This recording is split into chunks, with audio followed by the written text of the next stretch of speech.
Bwana Aloyizi Manzi, muraho murakomeye? Muraho mumeze neza?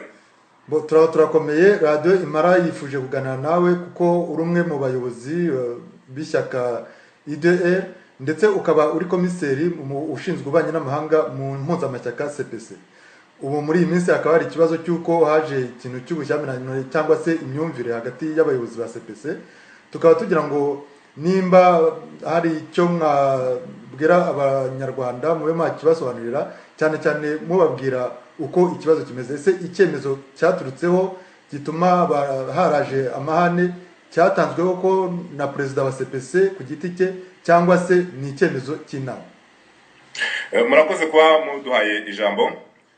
Nkuko maze kubivuga, ndi membre fondateur w'ishyaka UDR kandi nkaba ndi komiseri ushinzwe ububanyi n'amahanga muri CPC. Muri no minsi rero akabaho kuko hari ikibazo muri CPC, aho abantu bamwe bayobowe na General Major Byiringiro na Dr Paulin bamaganye ibyemezo by'inama ya CPC kandi yari yabaye bazi. Kuba rero barabyamaganye cyangwa se bagashaka kuvuga ko perezida wa CPC atakibakuriye, ntabwo umuntu yabishyikira. Ntabwo umuntu yabishyikira kubera impamvu zigaragara kandi zizwi. Nuko muri iyo nama yabaye, nkanjye ubwanjye nari ndimo, harimo n'abandi bantu bavuye mu yandi mashyaka. Ntabwo rero ari icyemezo cyafashwe na perezida wa CPC wenyine. Ndakeka na ba nyir'ubwite ari perezida wa IDE, iyo nama nawe yarayizi, kandi ikaba inama yari ije gusimbura yari yayibanjirije. Ubwo rero kuba barashatse kuvuga yuko bitandukanyije n'umuyobozi wacu ari we Bwana Twagiramungu Faustin, hari inzira bigomba kunyurwamo, hari inzira bigomba gukorwamo kuko CPC ifite amategeko.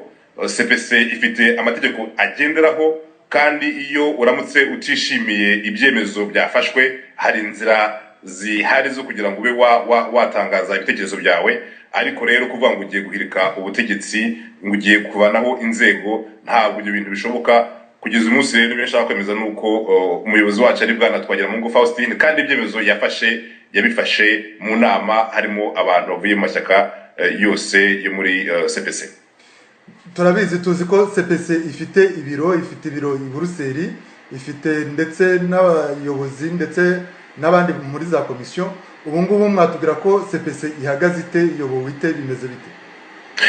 CPC irakora neza cyane, nta kibazo. Birumvikana yuko iyo hajemo agatotsi abantu benshi bagira impungenge, ariko nababwira yuko perezida afite ibiro muri quartier européen i Bruxelles kandi ko akomeza akazi ke nk'uko bisanzwe.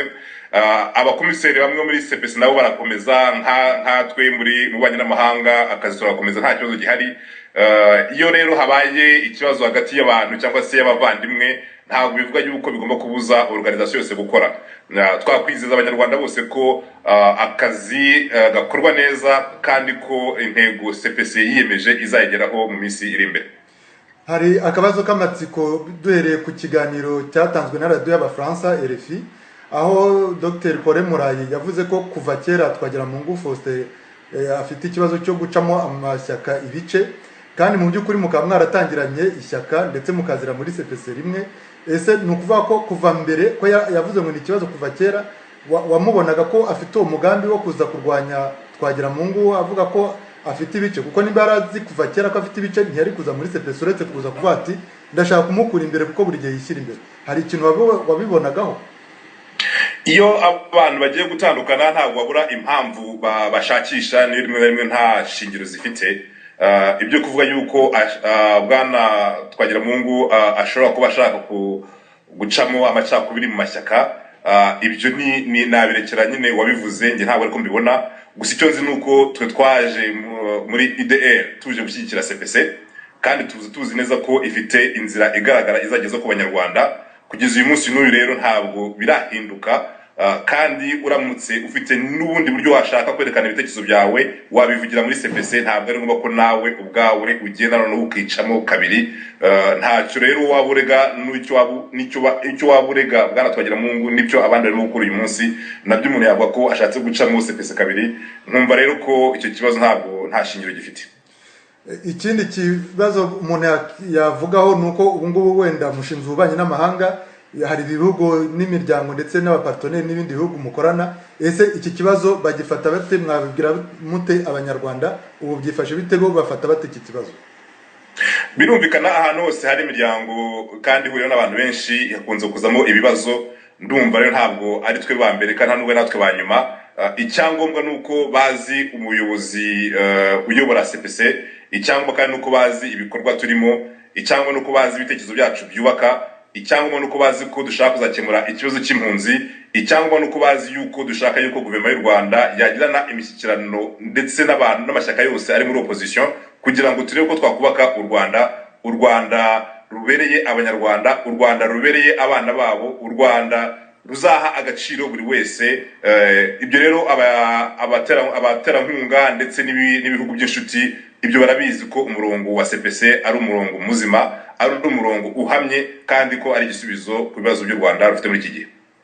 Ikindi kibazo abantu bari kuvuga, kuko hari ubutumwa twabonye buvuye mu mashyamba ya Kongo ku bacunguzi bariyo, ndetse bwatwoherejwe n'umuntu atubwira ati rwose CPC igomba kuba ifite abana ikagira n'abaturanyi. Nimba mu muryango havutsemo ikibazo muri famille, ni ukuvuga ngo icyo bita ngo range sale solave en famille, ni ukuvuga ngo imyenda cyangwa se ikibazo kivutse mu muryango kigirwa imbere mu muryango, none bakaba ari ikibazo cyo guterana amagambo cyabiracitse muri CPC.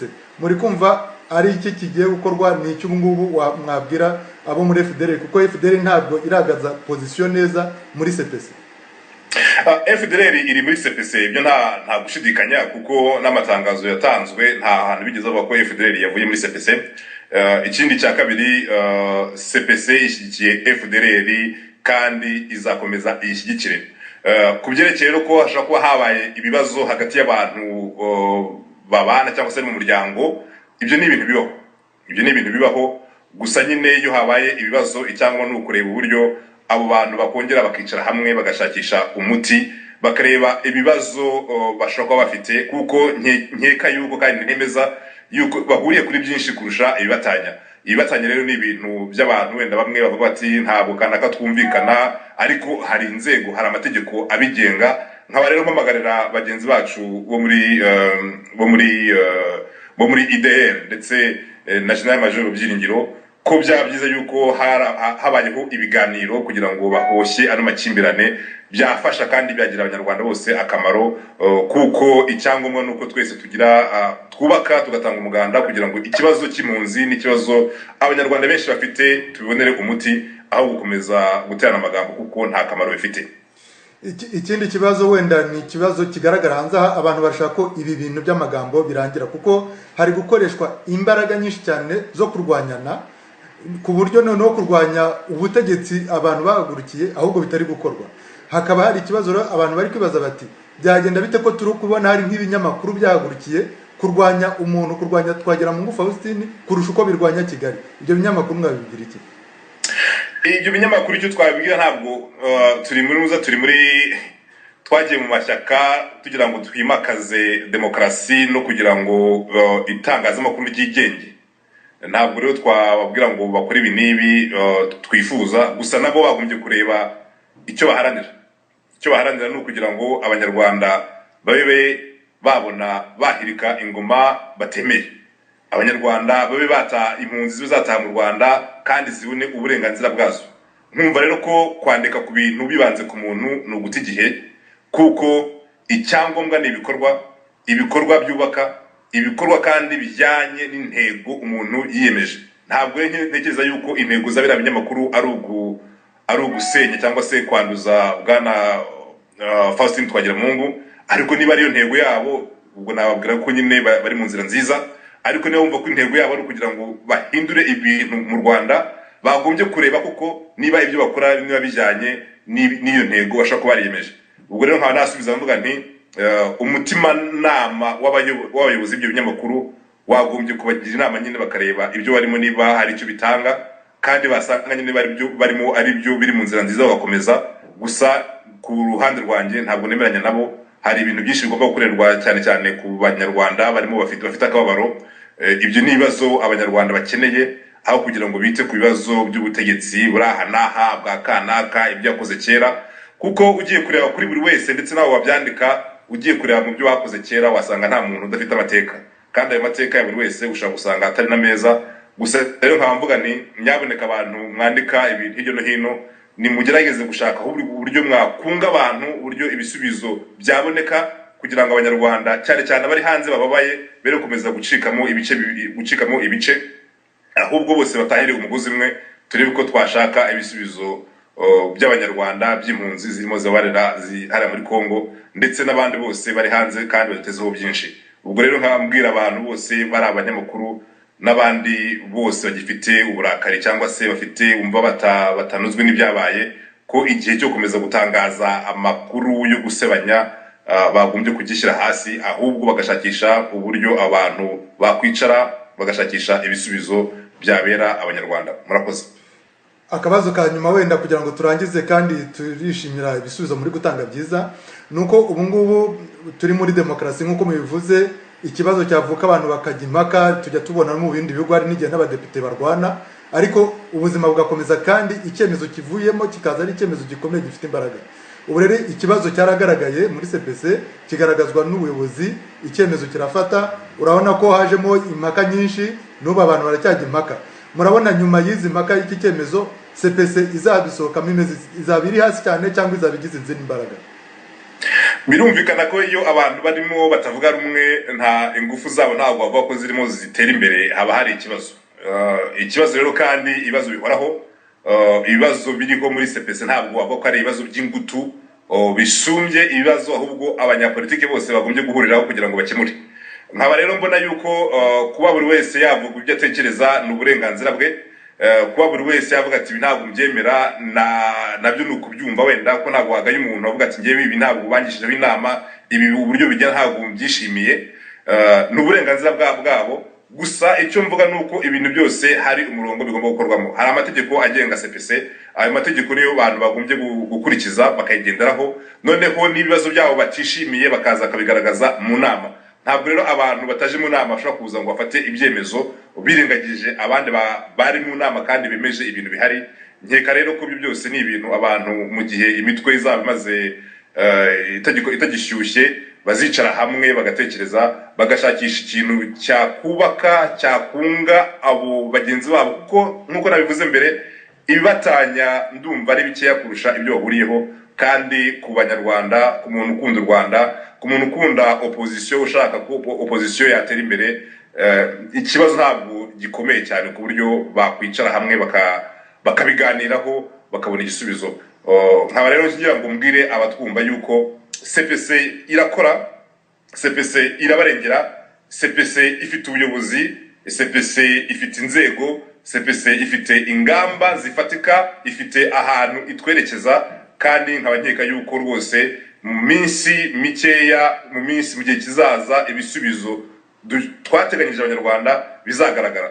Kandi nkaba ngira ngo noneho ngaruke ku kibazo kimwe abantu bagiye bagarukaho ndetse cyarakaje n'abantu, aho bavuze bati bamwe mu bayobozi ba FDL bagomba kwitanga. Turagira ngo tubamenyeshe yuko ntabwo CPC yemera yuko abo bayobozi barimo bashyira mu majwi bavuga ngo bagiye kwitanga bonyine, kuko hari n'abandi nabo bahemukiye abanyarwanda. Hari ibyabereye za tingitingi, ibyo nabyo ni ibintu abantu bagombye kureberaho kugira ngo bavuge ati niba hari abagomba kwitanga n'abandi nabo bagende icyarimwe. Ntabwo rero ubu ibyo duharanira byerekeye ku butabera, ubutabera bugomba kuza kuri bose. Ubwo butabera bugomba kuza haba kubakoze nyine ibyo byaha bavuga, nubwo atari twebwe tugomba kubica, ariko rero ntabwo twavuga yuko ari abantu gusa bo muri FDL bagombye kubazwa ibyo byaha. Hari n'abandi ku rundi ruhande bakoze ibyaha, abo bose bagombye kugezwa imbere y'ubutabera. Ibyo rero ni ibintu nagira ngo mbwira abantu batwumva, kuko ntabwo wenda abantu benshi babyumvise neza. Icyo rero niyo position ya CPC, kandi ntekereza yuko abagifiteho impungenge kuri ibyo ngibyo, ntabwo twasaba ngo abantu muri FDL ubwabo ari bo bitanga, kandi ngo twibagirwe kubwira ko ku rundi ruhande hari abahemukiye abandi banyarwanda nabo bari bakwiye kwitanga kugira ngo ikibazo cyose kizakemurwe rimwe. Nuva nabashimira kandi mbifuriza ibihe byiza. Igihe cyose tuzadukenera ko mwagira icyo mubwira abanyarwanda tuzajya tubabona. Murakoze kandi mugire umunsi mwiza.